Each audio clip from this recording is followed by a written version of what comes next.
एक चीज़ होती है कि आपने शादी की और आपको कोई प्रॉब्लम नहीं है, इधर यू प्लान और नॉट प्लानिंग द बेबी, तो लोग आपको कह कह के और बोल बोल के, आपके फ्रेंड्स, आपकी फैमिली हाँ, में कहीं गेट टुगेदर, क्योंकि शादी के बाद आपका होता है कि आपकी फैमिली में कई दावतें भी होती हैं। बिल्कुल ऐसा ही है। आप एक टाइम तक मखसूस के आपका एक चल रहा होता है जी, हफ्ते में या महीने में आपने दावतों पे जाना होता है, जाना और मिलना मिलाना भी इस तरह एंड ही होता है। Everybody starts asking you. हाँ, कि और ये और सबके लिए ओपनली, मतलब हाँ, हर किसी के सामने, वो बेशक बिल्कुल। बच्चे हों और बेशक और बड़े हों। ये कितना प्रेशर तो लोगों के ऊपर डालता ये है, कितना अफेक्ट करता है कपल को खास तौर पर, बहुत और ज़्यादा। इससे रिलेशंस में कपल की प्रॉब्लम आती है, ये भी बताइएगा जरा। बिल्कुल आती है और ये बहुत ज़्यादा प्रेशर कर रहा होता है लोगों को बिकॉज़ लोग बेचारे जो हैं वो अक्सर जो कपल्स आते हैं जो अभी कंसीव नहीं कर रहे होते because of X Y Z reason कोई भी हो सकती है, जी।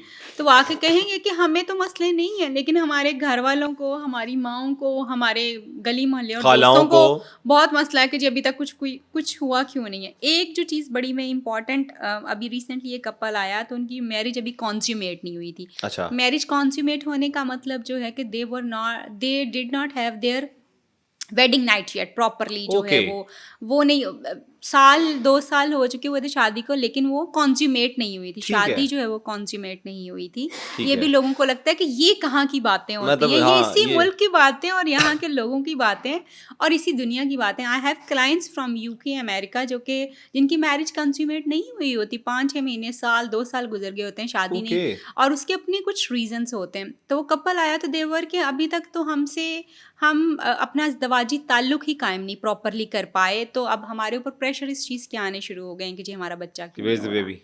Where is the baby? तो वो अब हम किसको क्या-क्या चीज़ें बताएँ कि जी हम एक्चुअली किन चैलेंजेस में से खुद गुज़र रहे हैं और ये आपने एक एडिशनल चैलेंज जो है वो ठीक। हमारे ऊपर जो है वो प्रेशर किया हुआ है। और उसके ऊपर ऑफ कोर्स दोनों की लड़ाइयाँ जो हैं वो शुरू हो जाती हैं। बहुत एक क्रिटिकल जो चीज़ें हैं हम्म। वो हो रही होती हैं कि हम्म। तुम्हारी अम्मा पूछ रही हैं, तुम्हारी बहन पूछ रही हैं या तुम्हारी फैमिली वाले उठ के ये बातें क्यों कर लेते हैं, फ़ौरन से इस तरह पूछना शुरू कर देते नहीं हैं। पूछना चाहिए और बिल्कुल, एक्सेट्रा। ये प्रेशर क्रिएट करता है लोगों के सही। ऊपर बिल्कुल। इस पे बात कर लेते हैं अब कि एक्स्ट्रा मैरिटल अफेयर्स आजकल बहुत ज़्यादा वायरल हुए हुए हैं। मैं वायरल इसलिए कह रहा हूँ कि बहुत ज़्यादा वबा हमें चली हुई है। वबा चली हुई है। तो उसको किस तरह से देखती हैं, और वो अपना जो क्लोज रिलेशन होता है, जो हलाल रिलेशन होता है निकाह में जो होते हैं, मतलब वो बेशक मेल हो वो बेशक फीमेल हो, कैसे इफेक्ट करता है उन लोगों के रिश्ते को? देखिए एक्स्ट्रा मैरिटल रिलेशनशिप जो है ना ये दोनों को बहुत बुरी तरह इफ़ेक्ट करता है। आदमी हो या औरत हो दोनों को ही ऑफ कोर्स आपका रिलेशनशिप स्टेक के ऊपर लग गया। हम्म। आपने इनफिडेलिटी की है अपने रिलेशनशिप में, आपने बेवफ़ाई की है, आपने चीट किया है। अम, लेकिन नॉर्मली जो चीज़ें जो हैं वो हो रही होती हैं कि कुछ लोगों को तो वैसे आदत होती है कि they can not stay on one person, तो वो ठीक है। फिर इधर उधर उनको चीज़ें ठीक जो है। हैं वो चल रही होती हैं या अवेलेबिलिटी की भी बात होती है। कुछ लोगों के पास अवेलेबिलिटी एबंडेंस में होती है तो फिर वो उसको कैश भी उस तरह से कर रहे ठीक होते है। हैं। But then there is something, जब जब दोनों कपल जो है वो एक ही पेज के ऊपर या एक ही लेवल के ऊपर एक दूसरे को ट्रीट नहीं करता ना। हम्म। मसलन हस्बैंड की अपनी वाइफ से कुछ एक्सपेक्टेशंस है और वाइफ की अपनी हस्बैंड से कुछ एक्सपेक्टेशंस हैं। ठीक है।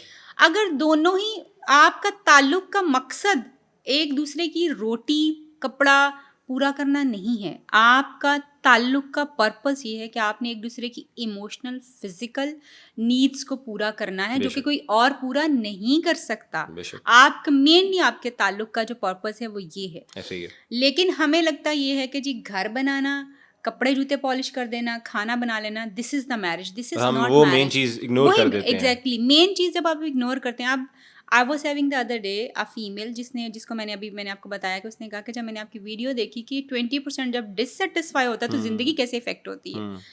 एंड शी वॉज कि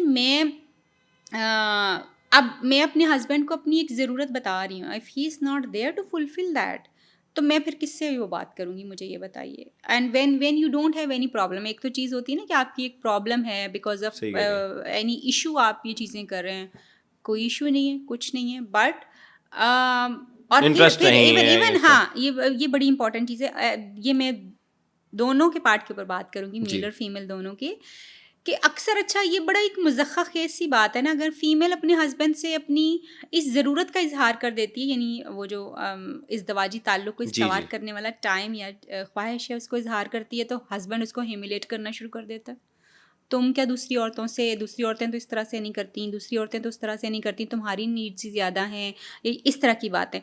and at the same time जब मर्द अपनी औरत से इस चीज़ की रिक्वेस्ट करता है कि ये होना चाहिए, औरतें उनको, आपको एक ही बात आती है, आपको हर वक्त इसी चीज़ का ही ख्याल रहता है, आपको इसके अलावा कोई और चीज़ नहीं याद और यहाँ आती। पे वो शुरुआत हो जाती है मसाइल की। ये यहाँ पे मसाइल बन चुके होते हैं ठीक है, इस लेवल पे, क्योंकि वो बंदा आपको बार बार कह रहा है, आप उसको ह्यूमिलेट कर रहे हैं, ठीक है। आप उसकी उस बेसिक ज़रूरत को, जिसकी वजह से आप उसकी बीवी या शोहर हैं, बिल्कुल। आप उस ज़रूरत को निगेट कर रहे हैं आप। ठीक है। तो फिर वो क्यों नहीं आपके साथ उसकी चीज़ें जो हैं, जब वो डिससेटिस्फाई होगा तो बाहर क्यों नहीं जाएगा बाय द वे।